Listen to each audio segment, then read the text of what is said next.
Guys आज की इस वीडियो में हम ये समझेंगे कि यूपीएससी की तैयारी हम घर पे रहकर कैसे करें। इसमें अगर आप यूपीएससी की तैयारी करना चाहते हो तो डिसीजन कब लेना है इस वीडियो को देखने के बाद। क्यों? क्योंकि इस वीडियो को देखने के बाद आपको वो सारे अप्रोच पता चलेंगे, वो सारी कंडीशन पता चलेंगी। So this is the power of discipline I'm talking about. आपको अपनी जिंदगी में डिसिप्लिन होना ही होगा अगर आप जीवन में वाकई में कुछ करना चाहते हैं। नहीं तो आपका जन्म किसी ने नोट नहीं किया है, आपके माँ बाप के अलावा।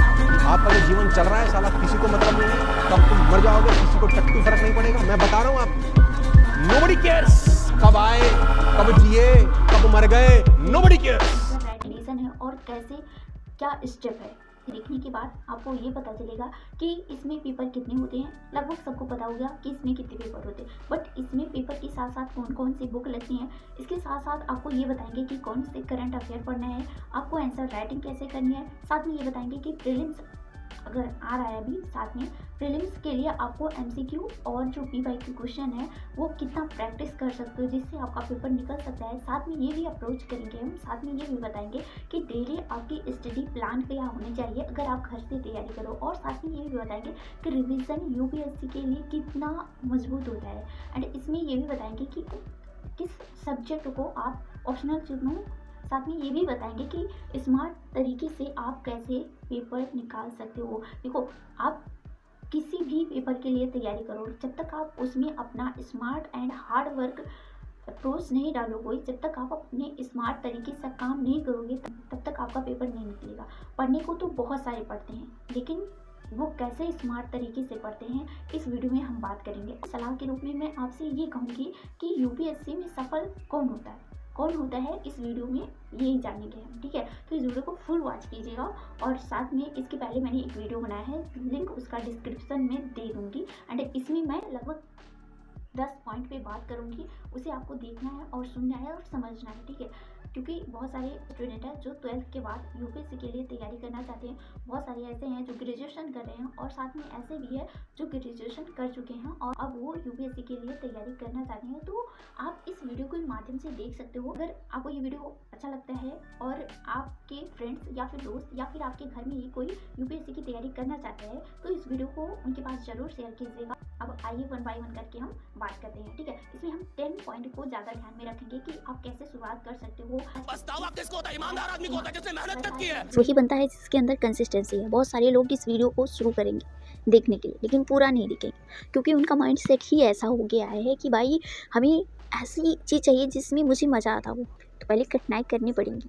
जैसे कि क्या होता है, इस समय मैं आपको केवल एक एग्जांपल दे रही हूँ। आपने सुना होगा कि कोयले से ही हीरा बनता है। कोयला जो होता है वो बहुत काला होता है, लेकिन जितना ज़्यादा टेम्परेचर पे उसे तपाया जाता है, उसी के हिसाब से वही कोयला हीरे में बदलता है। और हीरे को पूछने वाले कितने लोग हैं? बहुत सारे लोग हैं। हीरे का हीरा बना दिया जाए तो कितने लोग पूछेंगे? कोई पता ही नहीं है। अमीर गरीब हर एक बंदा रास्ते में चलते उठाएगा। वैसे ही लाइफ है, लाइफ में हर चीज़ हर जगह अच्छा ही नहीं लगता। जब आप कठिनाई करोगे, जब आप मेहनत करोगे, जब आप तपोगे। यूपीएससी 2026 टॉपर्स कौन आया है? अनुज अग्निहोत्री। बहुत सारे लोग टॉपर्स आए हैं, बहुत सारे लोग पास किए हैं यूपीएससी। क्या उन्होंने मेहनत नहीं की है? की है, लेकिन उनकी मेहनत कौन देखता है? कोई नहीं देखता है। सक्सेस हुए हो या फिर नहीं, बहुत सारे लोग उससे ज़्यादा मेहनत किए हैं लेकिन उनका रिजल्ट नहीं निकला, उनको कोई नहीं पूछ रहा है। उनका कोई इंटरव्यू लिया? नहीं लिया। तो लाइफ में कौन किसी खोज रहा है? सक्सेस को। सक्सेस हर एक बंदा ढूंढता है। तो ये बताइए आप कि आप कोयला बनना चाहते हैं या फिर हीरा? दोनों में से एक बताइएगा। आप कोयला बनना चाहते हैं तो उसी प्रकार से आपको रहना पड़ेगा जैसे आप हैं, लेकिन अगर आप हीरा बनना चाहते हैं तो तपना पड़ेगा। तो आज की इस वीडियो में मैं आपको यही बताने वाली हूँ कि अगर आप यूपीएससी की तैयारी करना चाहते हो घर पे रहकर तो कैसे कर सकते हो। एकदम बेसिक से बताऊंगी, ठीक है। घर पे रहकर कर सकते हो एकदम अच्छे से। एंड उसके साथ साथ कौन सी बुक पढ़नी है आपको ये भी बताऊँ। उसके साथ साथ और सारी अप्रोच बताऊंगी कि आपको कौन सा ऑप्शनल लेना है, कैसे आप अपना टाइम टेबल बना सकते हो, सब कुछ बताऊंगी, वन बाय वन करके बताऊंगी। लेकिन आपके अंदर कंसिस्टेंसी होनी चाहिए, धैर्य बहुत ज़्यादा ज़रूरी है। इसीलिए मैंने इस वीडियो को शुरू करने से पहले ये सारी चीज़ें बता दी है कि यूपीएससी की तैयारी अगर आपको करना है, आईएएस बनना है, आईपीएस बनना है, आईएफएस बनना है, तो इसके लिए आपको डिग्री चाहिए यानी ग्रेजुएशन चाहिए। सो इस वीडियो में मैं आपको ये बताऊँगी कि इसमें 3 पेपर होते हैं। किसमें पेपर होते हैं? कितने पेपर होते हैं? 3 पेपर होते हैं। कौन कौन से पेपर होते हैं? एक तो प्रीलिम्स होता है, ठीक है।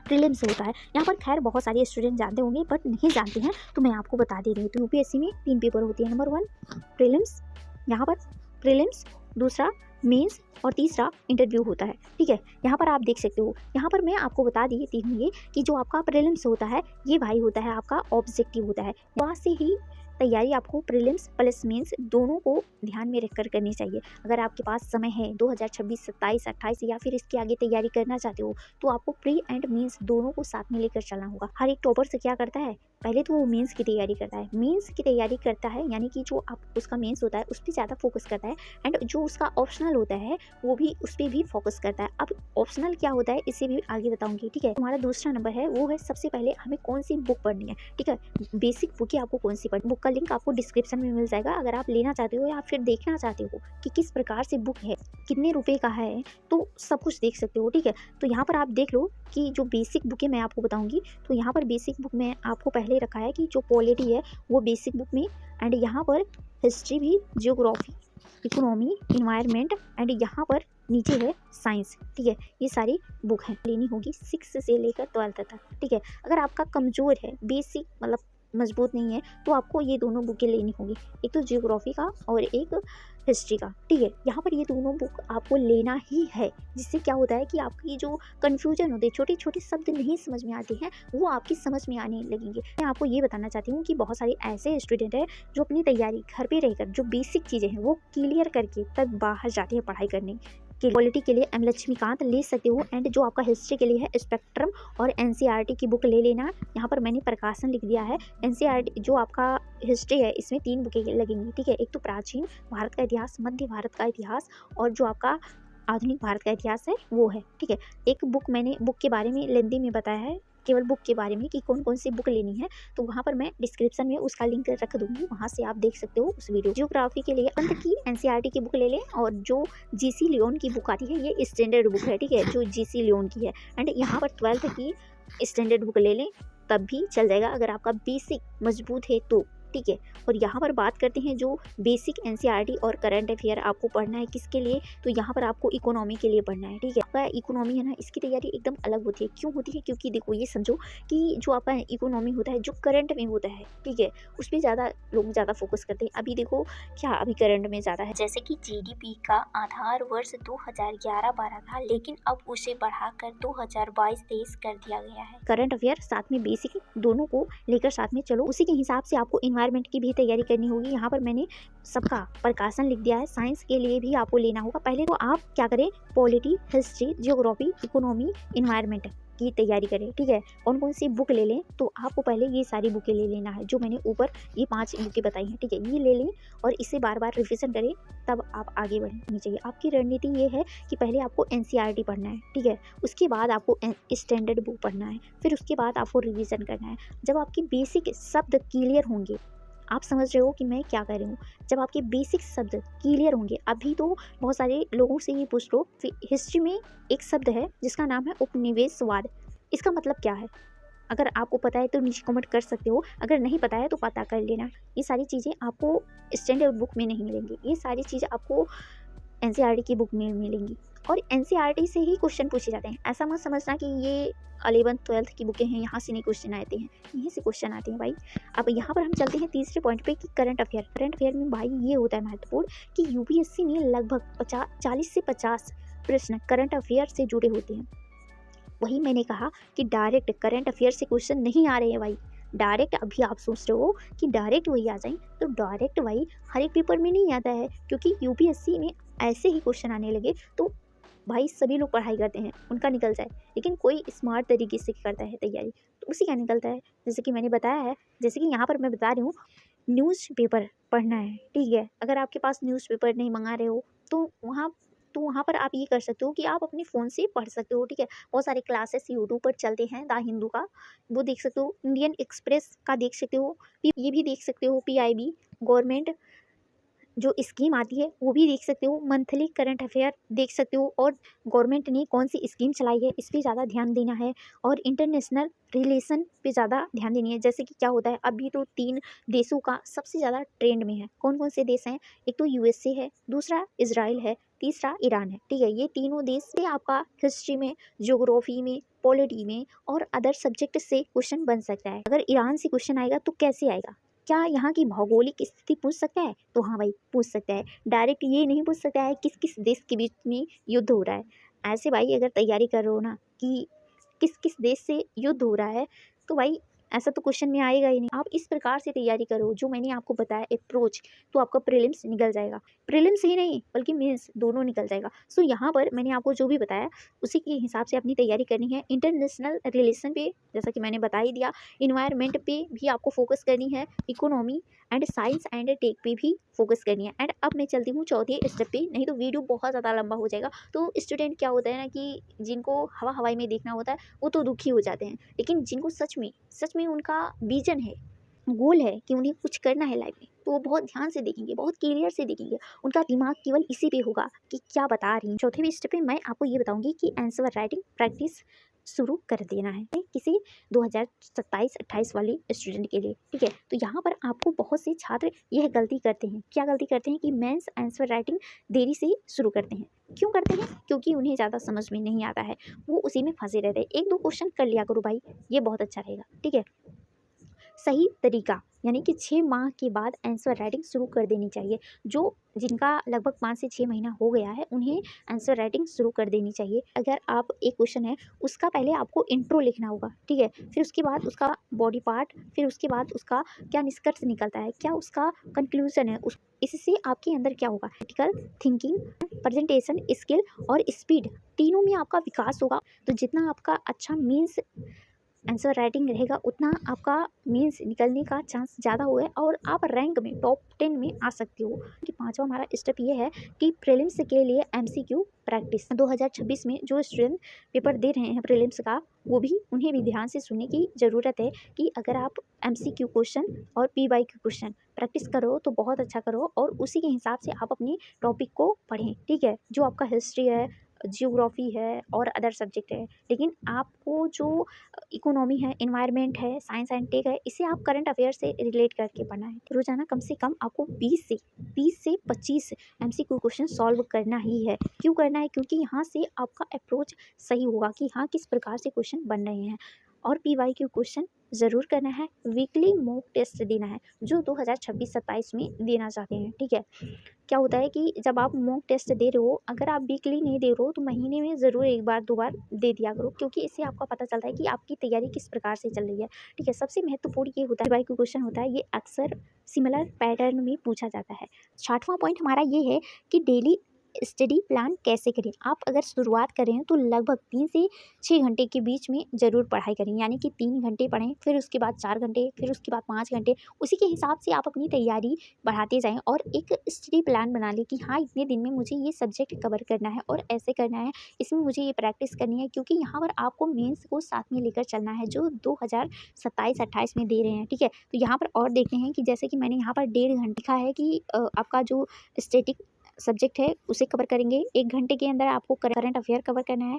यहाँ पर 1 घंटे के अंदर और आपको एमसीक्यू प्रैक्टिस करनी है। जैसे कि क्या होता है कि मैंने केवल यहाँ पर लिखा है बताने के लिए। ठीक है, आप अपने हिसाब से कन्वर्ट कर दें हर एक सब्जेक्ट को, चाहे वो हिस्ट्री हो, जियोग्राफी हो, पॉलिटी हो या फिर अदर सब्जेक्ट हो। ठीक है, यहाँ पर आपको 30 मिनट ये भी देना है कि आपको रिविज़न को, जो आप दिन भर पढ़े हैं उसे रात के समय सोते समय केवल पॉइंट देख लें कि हाँ ये नहीं ये पढ़ा है। तो यहाँ पर 7वां पॉइंट हमारा ये है कि रिविज़न यूपीएससी की असली कुंजी है।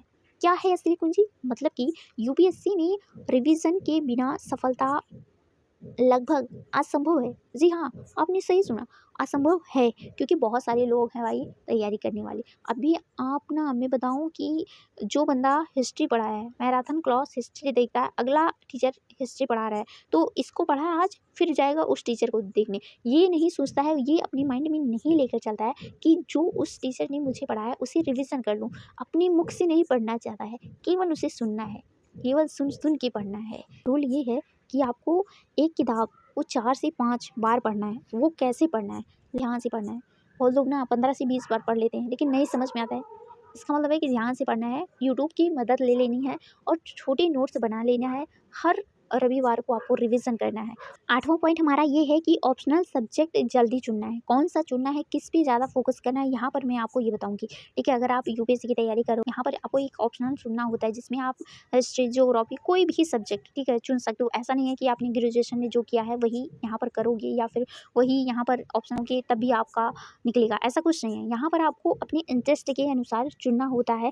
आप सिलेबस वो छोटा हो जिसे आप चुने, जिसमें आपका इंटरेस्ट हो वो चुने। और दूसरा ये कि सिलेबस आपका छोटा होना चाहिए। तीसरा ये कि आपका जो स्टडी मटेरियल है वो उपलब्ध होना चाहिए। ठीक है, आपको वो टीचर अच्छा मिले, आप अच्छे से तैयारी कर सके। ये 3 चीज़ आप दिमाग में रख कर ही अपना सब्जेक्ट चुने। जो पॉपुलर है वो सब्जेक्ट कुछ बताना चाहती हूँ, जैसे कि यहाँ पर मैंने लिखा है, देखो सबसे ज़्यादा अभी तो सब लोग Hindi, history, political science, social science, geography, ठीक है, इस पे ज़्यादा लोग फोकस कर रहे हैं। इसमें अगर आपको कोई कन्फ्यूजन है तो नीचे कमेंट कर सकते हो, मैं आपको कमेंट के जवाब दे दूंगी। ठीक है, अब यहाँ पर 9वां हमारा स्टेप ये है कि स्मार्ट स्टडी यानी कि टॉपर्स अप्रोच क्या होता है। जैसे मैं तैयारी करूँ, मुझे सब कुछ तो उपलब्ध है, लेकिन कैसे इसकी तैयारी करनी है उसे मैं यहाँ पर बताऊंगी कि यूपीएससी जो टॉपर्स बनता है भाई, वो किस चीज़ को ध्यान में रखता है। Number 1, limited book. जी हाँ, लिमिटेड बुक। मैक्सिमम रिवीजन करना है, ज़्यादा से ज़्यादा आपको रिवीजन करना है। PYQ क्वेश्चन एनालिसिस करना है। आंसर राइटिंग आपको ध्यान देनी है आंसर राइटिंग पे। और करंट अफेयर यानी करंट अफेयर इंटीग्रेशन पे ज़्यादा ध्यान देना है। ठीक है, इस पर ज़्यादा फोकस करना है। अगर आप यूपीएससी की तैयारी कर रहे हो और टॉपर्स बनना चाहते हो, पहले प्रयास में यूपीएससी क्लियर करना चाहते हो, तो भाई ये सारी अप्रोच जरूर अपनाना। और जब यूपीएससी क्लियर हो जाएगा तो एक बार नीचे जरूर कमेंट कर देना। जो लास्ट पॉइंट हमारा ये है कि हम गलतियाँ क्या करते हैं। ठीक है, हम तो हर चीज़ देख रहे हैं कि सब कुछ अच्छा हो रहा है, हम ये देखते हैं कि सब कुछ अच्छा हो रहा है, लेकिन क्या गलतियाँ कर रहे हैं। अच्छाइयों के साथ साथ अगर हमें अपनी बुराइयां पता चलती है कि कमियां क्या है मुझ में, लोगों को केवल यही होता है कि हम तो बहुत अच्छे हैं, लेकिन आपने कभी अपनी गलतियां देखा है, अपनी कमियां देखा है? नहीं देखा है। बहुत कम ही लोग देखते हैं, और जो देखते हैं ना वही सक्सेस होते हैं अपनी लाइफ में। सो यहाँ पर मैं यही देखती हूँ, लगभग आपको 4 पॉइंट बताऊंगी कि लोग अगर रिवीजन कर रहे हैं, अगर लोग यूपीएससी की तैयारी करते हैं लेकिन उसमें गलतियाँ क्या कर रहे हैं वो कभी नहीं ढूंढते हैं। और जो कभी नहीं ढूंढते हैं ना, उन्हीं का पेपर कभी नहीं निकलता है। वो क्या है? नंबर 1 कि बहुत सारी किताबें रख लेते हैं, बहुत सारी किताबें। एक बार कमरा उनका जब खुल जाएगा ना, तो केवल आपके आंखों में बुक ही बुक दिखेंगे, रिवीजन का कोई मतलब ही नहीं है। और PYQ क्वेश्चन नहीं देखना, करंट अफेयर छोड़ देते हैं, बहुत बचते हैं भाई। मैं आपको कुछ चीज़ें बताएंगे, अगर आप फर्स्ट अटेम्प्ट में ही क्लियर करना चाहते हो तो आपको मैं यहाँ पर ये अप्रोच ज़रूर बताऊंगी, यहाँ पर ये रोड मैप आपको ज़रूर बताऊंगी कि आपको फर्स्ट ईयर में क्या करनी है। फर्स्ट ईयर में आपको NCERT प्लस स्टैंडर्ड बुक पढ़नी है। दूसरे में आपको ऑप्शनल सब्जेक्ट पर ज़्यादा क्लियर करना है। अगर आप टॉपर बनना चाहते हो तो यहाँ पर आपको ये ध्यान देना होगा कि देखो GS के 4 पेपर होते हैं, ठीक है, उसके साथ साथ कई पेपर और होते हैं, लेकिन आज जो आपका ऑप्शनल होता है, इसमें जितना ही अच्छा आपका ऑप्शनल होगा उतना ही अच्छा आपको रैंक मिलेगा। ठीक है, अब यहाँ पर आपका करंट अफेयर पे भी बेस अच्छा होना चाहिए। दूसरे साल में आपको क्या करना होगा, आंसर राइटिंग। ठीक है, वही है कि बीच बीच में 1-2 क्वेश्चन लगाना, लेकिन जब आपका दूसरा ईयर चलेगा तो उसमें आपको जैसे कि कई क्वेश्चन के आंसर लिखने होंगे। ठीक है, लेकिन जो मैंने आपको पहले बताया वहाँ पर आपको ये बताया था कि 1 से 2 क्वेश्चन भाई लिख लिया करो, इससे प्रैक्टिस होगा ना। और मॉक टेस्ट पे ज़्यादा ध्यान देना होगा और रिवीजन पर। ठीक है, और लास्ट में ये बताऊंगी कि जब आपका प्रीलिम्स से पहले 4 से 3 महीने पहले क्या करना है, फुल मॉक टेस्ट आपको देना है, PYQ क्वेश्चन रिवीजन करना है, करंट अफेयर पे ज़्यादा ध्यान देना है। मैं आपको यहाँ पर ये बताना चाहती हूँ कि यूपीएससी में सफल वही होता है जिसके पास कंसिस्टेंसी होती है, जिसके पास लिमिटेड बुक होती है, बार बार रिवीजन करता है। याद रखिए, यूपीएससी कठिन नहीं, बस लंबी और धैर्य वाली तैयारी है। जी हाँ, आपने सही सुना। और ये सारी अप्रोच ज़रूर आप फॉलो कीजिए। आप या फिर आपका दोस्त, यार, भाई, बहन, कोई भी तैयारी करना चाहता है यूपीएससी की, तो उनके पास इस वीडियो को ज़रूर शेयर कर दें। और कुछ भी डाउट होता है नीचे कमेंट कर सकते हो, और एक अच्छे अप्रोच के साथ रहिए। ठीक है, कुछ टाइम अपने आप को ज़रूर दीजिएगा। और इसी तरह की वीडियो के साथ मैं आपसे मिलूंगी किसी नेक्स्ट वीडियो में। तब तक के लिए bye bye, tata, take care. और हाँ, अगर 2 वीडियो का लिंक वीडियो की डिस्क्रिप्शन में रख दूंगी, जिससे आपका और क्लियर अप्रोच हो जाएगा।